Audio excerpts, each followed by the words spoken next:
दो मंत्री, एक बंद कमरा और सत्ता के गलियारों में गूंजता एक बड़ा सवाल। पीएम मोदी की नाराजगी और फिर धनखड़ का इस्तीफा।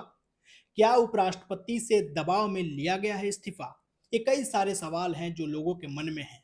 आज इन्हीं सब सवालों के जवाब देंगे आपको इस वीडियो में। देखिए, जगदीप धनखड़ के उपराष्ट्रपति पद से इस्तीफा के बाद से ही बाजार में अटकलों का दौर जारी है। उन्होंने स्वास्थ्य कारणों का हवाला देकर पद तो छोड़ा, लेकिन इसकी टाइमिंग को लेकर अब सवाल उठ रहे हैं। इस्तीफे के दिन उन्होंने राज्यसभा में जस्टिस यशवंत वर्मा के खिलाफ विपक्ष का महाभियोग नोटिस को स्वीकार किया। अब कुछ खबर यह भी आ रही है कि विपक्ष के नोटिस को स्वीकार करने के बाद दो केंद्रीय मंत्री, बड़े केंद्रीय मंत्रियों ने उनसे बात की।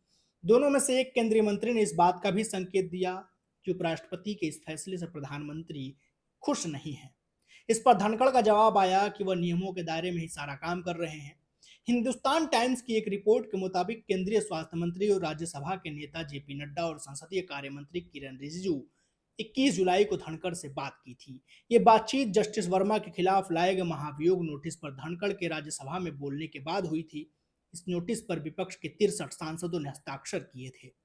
किरण रिजिजू ने धनखड़ को बताया कि लोकसभा में महाभियोग नोटिस पर सहमति बनाने की प्रक्रिया चल रही है और नेता प्रतिपक्ष राहुल गांधी ने भी इस नोटिस पर साइन किया है।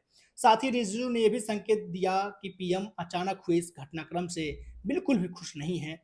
इस पर धनखड़ ने जवाब देते हुए कहा कि वो सदन के नियमों के तहत ही काम कर रहे हैं।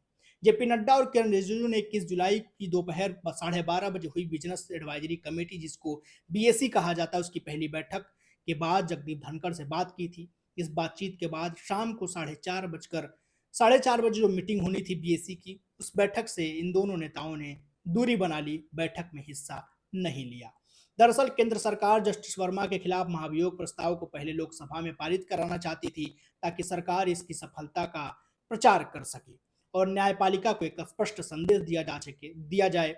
लेकिन जगदीप धनखड़ ने उनकी सारी योजनाओं पर पानी फेर दिया जब राज्यसभा में उन्होंने विपक्ष का नोटिस स्वीकार कर लिया।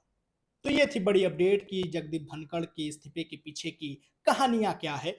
क्या कुछ ऐसा हुआ था अंदर ही अंदर जो अब तक बाहर नहीं आ पा रहा है? तो ये खबर थोड़ी छन छन के आ रही है। ये अपडेट थी, सोचा आप तक पहुंचाई जाए। बाकी आप अपना और अपनों का बेहद ख्याल रखिए। हमारे यूट्यूब चैनल को सब्सक्राइब कर लीजिएगा, इंस्टाग्राम पेज को फॉलो कर लीजिए। बेहद शुक्रिया।